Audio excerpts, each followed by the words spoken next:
무대에서 토 한번 해야지. 무대에서 토 한번 해야지. Hello. So, WeFresh throat punched me. I'm sure you're wondering what that means. For legal reasons, I was not throat punched. No violence has occurred. But Kep1er's WeFresh is so different from all of the songs I've been analyzing in that it's practically anti-existentialism. Like every line just feels like it's spitting existentialism in the face, which, you know, would hurt me because I love existentialism. But honestly, I've been able to find existential themes in so many songs that it's kind of nice to find one where there's no argument for existentialism in it at all. So we're going to be analyzing how this song goes against existentialism, and that's basically what I want to do. I've been waiting to make this video for a while, but then things happen. So we're doing it now, finally. But yeah, this is an analysis of WeFresh from an existential perspective, if you could call it that. Yeah, well, let's just get into it. So it starts with WeFresh, here we go.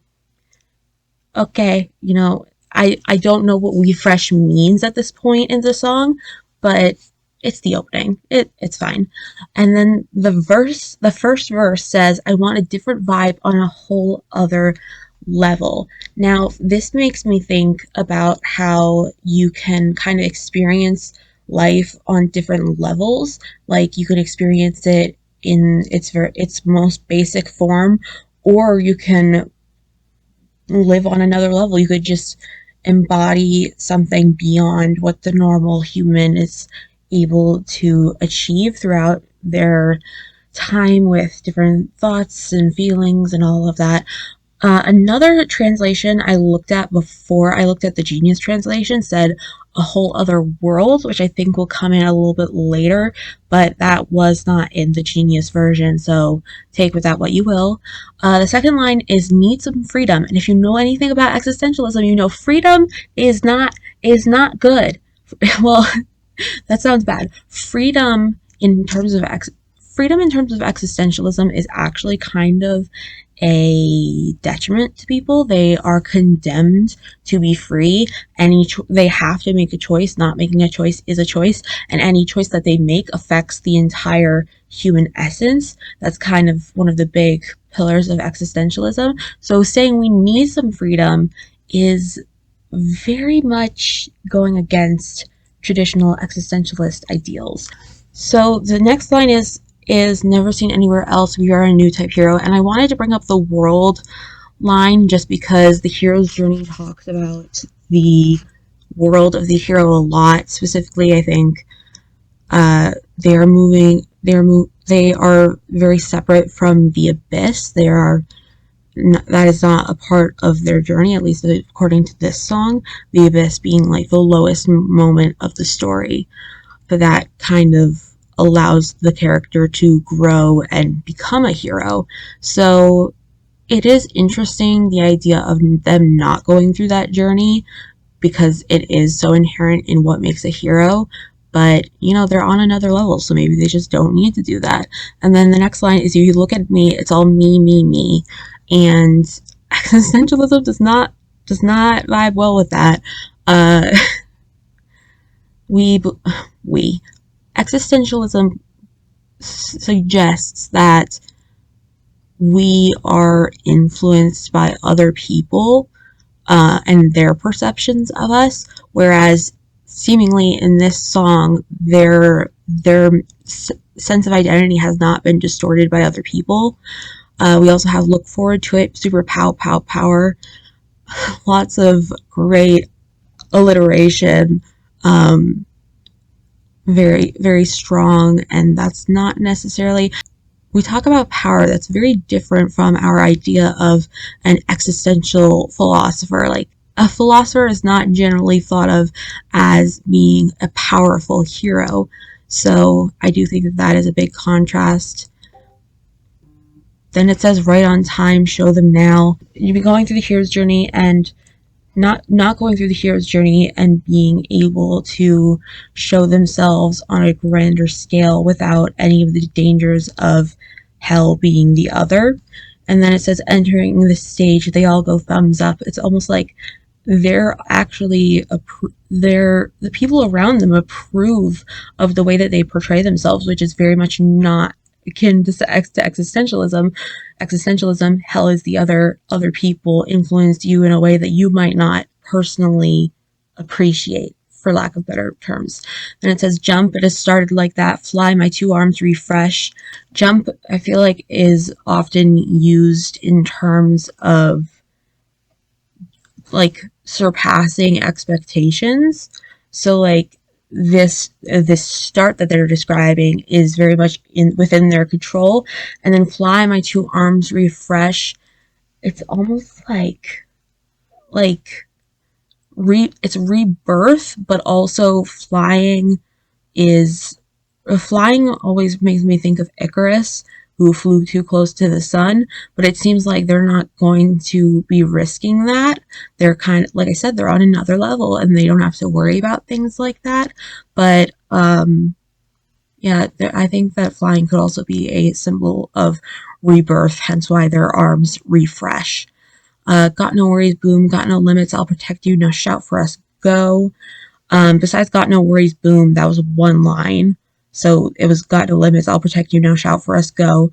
There's a lot stuffed into that line, and I feel like, you know, this world is not necessarily simple just because it does not reflect an existential perspective, but people are able to bear a lot of things that they might not otherwise be able to bear because they are worrying about like existential crises, like actual existential crises, not what people call an existential crisis. Whirlwind, we fresh.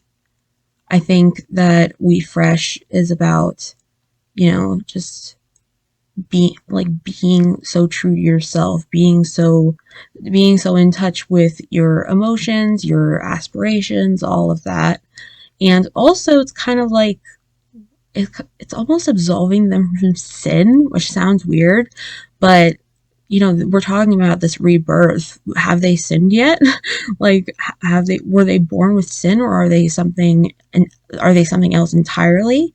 And then all the obvious frames break all the rules. I think that is directly referencing existentialism. Like, we typically view life from this perspective, and their world does not incorporate any of that.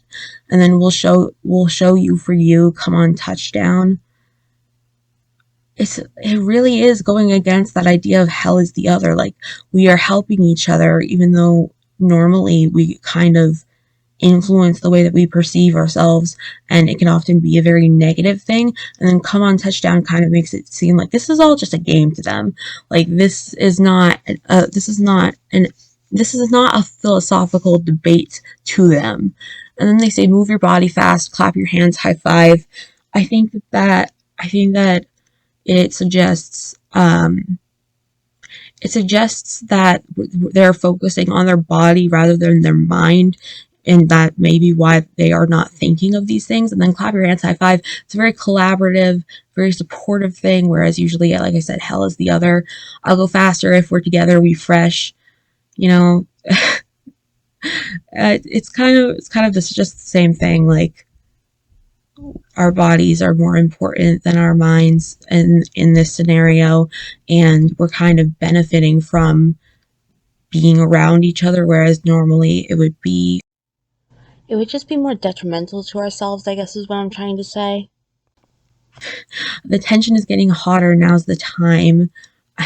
I think that the idea of working with tension in a way that is beneficial to you is very interesting. And they say don't overthink Veni Vidi Vici, which apparently means something about a sweeping, like a sweeping victory. And I think that it's very interesting that they are using this phrase in order to suggest that yes, this is a very this could be contributed as a more vapid interpretation of life as it is, but I think that their victory is really in just being themselves. Like, we fresh. We are not like, we are not made, we are not, what's the word I'm looking for? We are not diminished because of anything anyone else has done. We are ourselves. We are taking our own journey, all of these things. And then against the villain, break it, woo. There is clearly someone that they are going against, but it seems to be a different figure. And when they're saying break it, there's a lot of harsh sounds in there, like the B, the K, the T. But it's also only used two times when normally you would want to use it 3 times. So that's suggesting a degree of ease, whether or not it is a rough, I guess, experience. And then fight without hesitation and follow me. We're not, this is not a cerebral thing. This is just a very, I don't want to say I don't want to say it's not complex, because I do think that this is intentional, and it's, I would like to think that they were trying to like create their own, not philosophy, but like create a world where these things are not holding people back, if that makes sense. And then we have, and then follow me. It's like I've been saying, usually we talk about hell is the other. Instead, there's this camaraderie, and they say burn with a flame. They say burn like a flame with energy, and it's like almost suggesting that this could be self-destructive, but it's also suggesting that they have too much energy to even really take the time to think about the implications of what they say. We ready, get set, fight, get set. We ready, get set, fight. It's very, it's not the hero's journey, but it is this step-by-step process that just never brings them down and only elevates them. Don't stop now. It's just kind of like, keep things the way they are. And jump, trust us like that. Fly, my 2 arms are skyway. Trust us like that. Again, making this sense of peace, this sense of affection even between the listener and the speaker. And I think that a lot of the time people read stories where people trust each other without like solid reasoning, like they just do it based on a feeling, and people tend to criticize stories like that. I personally think that being able to overcome conflict and see each other as who you are is a very interesting and valuable part of stories. I think that that is a little bit more interesting than necessarily being, cynical and not trusting people and all of that. My 2 arms are skyway. Again, it's like, we are not going to the abyss. We are instead going the opposite direction and elevating ourselves. Make a fist boom. You'll run for tomorrow. Pronto. I'll protect you. Go. So make a fist boom is one line, and then the rest is another line. Make a fist boom. When I think of making a fist, I think of, maybe this is just because I was in the hospital recently. I think of making a fist so they can put your IV in. That's what I think of, which could also be referencing like being angry or fighting or all of that. It's kind of minimized. It's kind of like the onomatopoeia just kind of makes it seem a little more silly to me. This song is not about hatred for a villain. This song is about fighting. This song is about enjoying being on this extra level that they talk about. You run for tomorrow, pronto, I'll protect you, go. That's one line, like I said, and it really is encapsulating this entire song with like just not periods. And it is really just encapsulating this song with like commas in between. There's the you, there's the I'll protect you. there's pronto, which is kind of like a Russian, you know, they are just moving fast according to the song. Like it really is just about camaraderie, I feel like, and camaraderie and strength, I feel like, are the two big parts of this song. And then whirlwind, refresh, all the obvious rain, break all the rules. Yeah, we've gone over this. We've almost gone through the post chorus. And then I'll skip to the bridge. Wherever you are, here I come. So there's this lack of concern, this lack of suspicion about these people that they are saving. Everything I dreamed of turned into reality. There is a very they really emphasize the amount of power that the speaker has over their own life. Even if we get breathless, we can go. Intense chemistry between you and I until the end. Run and run. Everything is about motion, and part of me wonders, you know, when are they going to fly too close to the sun? But they don't seem to in this song, so I would be interested if they had like a response to this song for their next comeback, because I think it's very interesting to talk about, you know, a world like this, but I also think it would be very interesting for them especially to discuss the not necessarily reality of things, because I don't necessarily believe in existentialism, but I do think that it is a very interesting thing to reference throughout all literature. I love existentialism. So I would be interested. I don't think it's their style, but if they could make it their style, I would love to see a part 2 to WeFresh. And then we've basically covered everything there, because the chorus and the post-chorus we've done. Yeah. There's this intense chemistry between you and I. That doesn't exist in existentialism. Well, it could exist, but it's more complicated than that. Whereas this is just until the end, run and run. Like you hit the ground running and you don't stop. And like run.